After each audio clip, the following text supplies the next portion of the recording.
woke up feeling on top of the world, like nothing's ever gonna bring me down. This feeling got me flying high as a bird.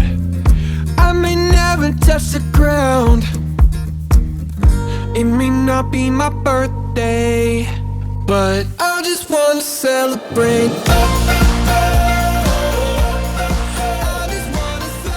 No foreplay. Let's just get right into this. Okay. There it is. Episode 42 of the Waft. Speaking of foreplay.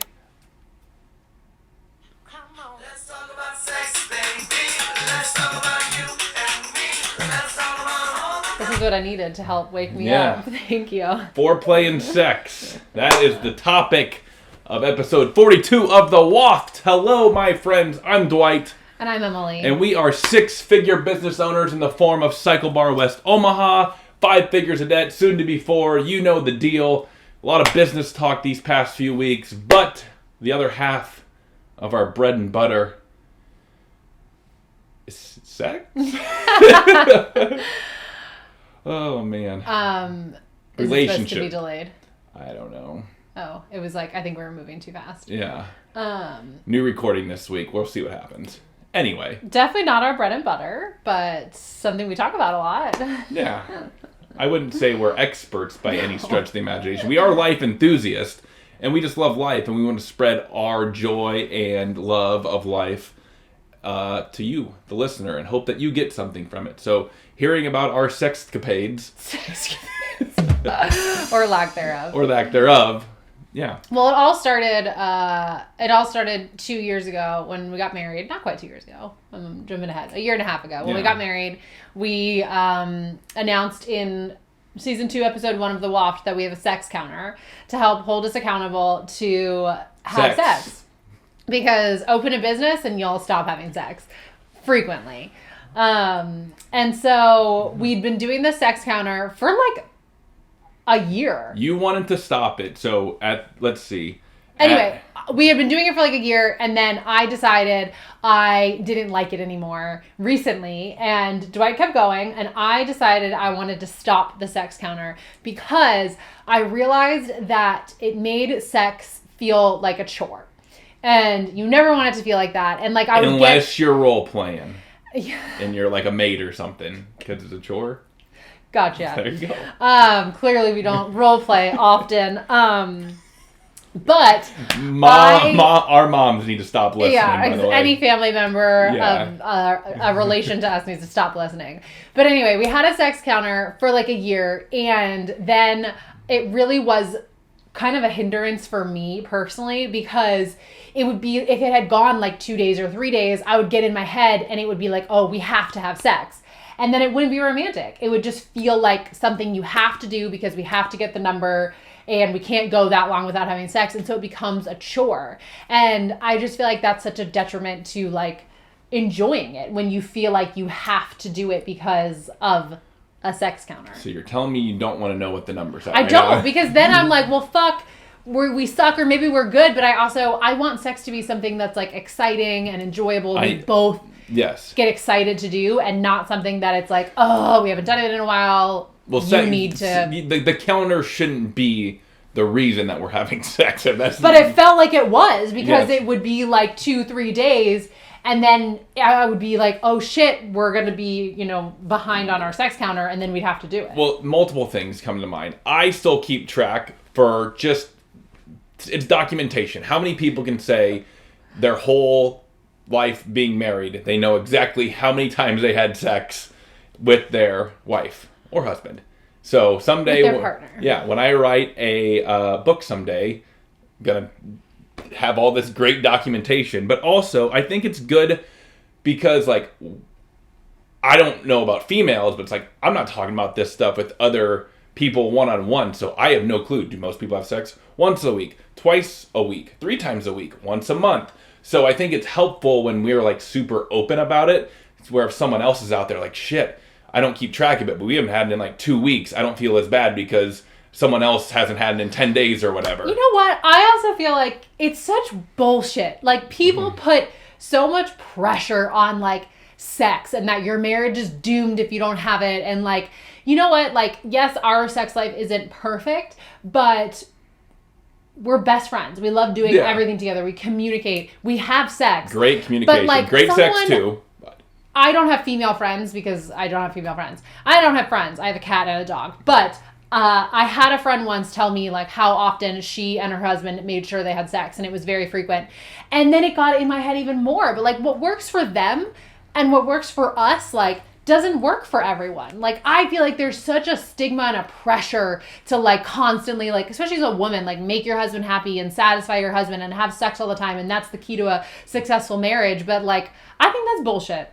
I agree. Just gonna throw that out there. Yeah. If a relationship is like a pyramid, you got to have a strong base. And I don't think sex is on the base. I think it's more up here, where like if your relationship's built on sex and you're just like stacking like this, it's gonna get wobbly and then just fall over. Yeah. Where I think we got a great base and then we're building like that. So, and to me, it's not just like sex. Like it's like you should be intimate and want to touch your partner, and there should be a connection to your partner. But I don't think it's like every X amount of hours you need to be, you know? Yeah, agreed.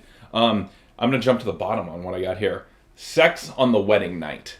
Oh, yeah. I'm so... We didn't have it. There you go. Breaking news. Let's be real. It was fucking 11:40 at night. It was past your bedtime. Yeah, by the time I got my dress off, I was like, peace out, babe. I'm going to bed. Also breaking news. We had sex before we were married. Sorry, Cindy. Like, so I'm curious, in today's day and age, is that still a thing? Is it that big of a deal to have sex on your wedding night? Because let's be real, we had it before the wedding night, and you were tired, and I was tired. It's a long fucking day. Like... It's not like anything magical. So I'm just curious about that. Right, because it's like we had sex like probably the day before that. So it's like, why is it such a big deal that you have sex on the wedding night when it's not like we're holding ourselves out for marriage? If you're holding yourself out for marriage, then... Nothing wrong with that. For sure, you're probably going to have sex on the wedding night. Yeah, have fun. Probably not going to be very good. Have fun with those 6 seconds. Yeah. Yeah. I'm curious. Yes. I should do like an Instagram How many people, poll. You don't have to comment because that's a little awkward. Yeah. But, how many people had sex on their wedding night? I'm very curious. I am also curious. I wish there was a way for us to like figure that out without... Yeah, but if your name is like Pam Harborn, I don't fucking want to know. Nope. Just keep it to yourself. Yeah, but I don't need to know that stuff. Don't need to know that stuff. Let's see. Going back to the intimacy and making sex shouldn't be a chore, but also the other night at dinner, we either talking about business or the other day at Stokes, shout out Stokes, underrated in general, great happy hour. I recommend them if you need a little afternoon delight, and I'm not talking about sex afternoon delight. But when we were at dinner, we were talking about just different, I'm going to call them fantasies, just spicing things up. Fair enough. I don't know how we got on the topic. Somehow we started talking about sex and how, like, I think we both want to have it more than we do, but there's always something in the way. And maybe you relate to this or not. These are excuses. There's always an excuse. Like, I'm tired, or I'm, PMSing, or we've just been talking about serious work, or it's cold out, or it's light outside. Excuses. Fuck the light. We can always come up with an excuse. And so... Yep. And I was talking about how, like, but I do wish we did it, like, more and more, exciting and whatever, like, spice it up and be less vanilla. And so I was talking about that. Are we having the same response now? No, I really have to pee, so I can't get one now. But when we were talking about this, we were, like, getting ready to leave. I'm like, we can't leave yet because I've got a boner. True story. Literally, we were just like eating dinner, talking about how we need to spice up, different ways we can, whatever, get intimate. And then he's like, I can't get up right now because I was up. That's why I couldn't get up from the table. Sometimes it is really nice to be a girl because you don't have to worry about getting random boners at the dinner table or in the backseat of a car with your mom. So... there's that. The conclusion we came to that might help others with relationship talk. Our outfit right now is great. Black on gray. We literally are so matching. Yeah, City Sweat. Lululemon jogger, Lululemon sweatshirt. Yes, yeah. And they're talking about sex all episode. They're going to love this. The conclusion we came to is that you should get denied by your partner because when you're young and going out and flirting and trying to hook up or take someone home or whatever it was, like, you shot your shot. And you might only have one shot. Like, I closed a lot of times. Picture you shooting your shot at the bar.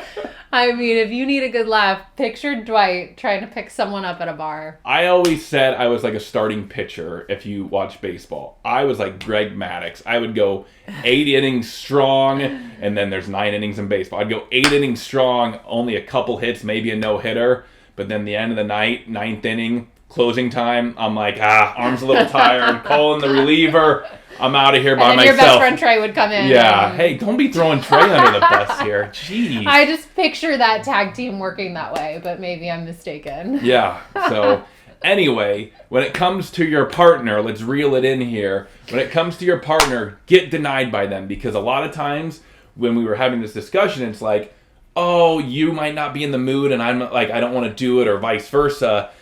But I'm like, who gives a fuck? If I try making a move and you tell me no, guess what? You're my wife. So I'm going to try again tomorrow and tomorrow morning. And, like, deny me 700 times because, again, you're my wife, which shouldn't be so complicated. And for us anyway, maybe others can resonate. Like, like, some people schedule it, and it's like, it shouldn't be that hard. Like, the other night I tried, it was 10 o'clock at night. She goes, are you really shooting your shot right now? I did. And I said, yes, I am. Yeah. And then I go 0 for 1. I just got denied. And then I went to bed. But you know you what? Didn't take it personally. Yeah. I was just like, are you really trying to shoot your shot at 10 o'clock at night? It's not happening. When I saw you get into bed, you were looking hot. And I said, my pillow feels really good on my head. Okay, good night. Yeah. But yeah, it's like, try. Because when you're with someone forever, it's like, you might as well shoot your shot. If it doesn't work out, like, it's not like I'm denying you for life. And I think it's more spontaneous, just thinking out loud. Like, if you're throughout the house, like, making moves in other places, it might, like, it's not something that's normally happening, probably. Yeah. So it might really come as a turn on to the other person, too. Yeah, I might be wrong, but I think as you get more tenured in your marriage, it becomes less and less, like, exciting, and it can become more of that, like, chore of, like, oh, it's something we have to do. But I would just encourage people to find ways to, like, challenge that. And whether it is, shooting your shot at a different time or in a different place, it's like, try to think of it as something exciting, not a chore that, like, you have to do, because then it's not enjoyable. Yeah. Because, like Michael Jordan and Michael Scott said, you miss 100% of the shots you do not take. Michael Jordan, Michael Scott, Dwight Coulter. Quote of the day. And hopefully you got something from that. And that's if you didn't get anything from it, at least if you're having a bad day, just think of Dwight getting a boner at Stokes. Hopefully our waitress isn't watching this. I just feel like very uncomfortable. Be real weird. Next time we go back in there. Goodness. Yeah. Alrighty. Hopefully this recorded. Episode 42 in the books. And you know the drill. Till next time. Peace out, Cub Scouts. You didn't say Cub Scouts. You said peace out. Sorry. Peace out, Cub Scouts. There we go. But I just want to celebrate.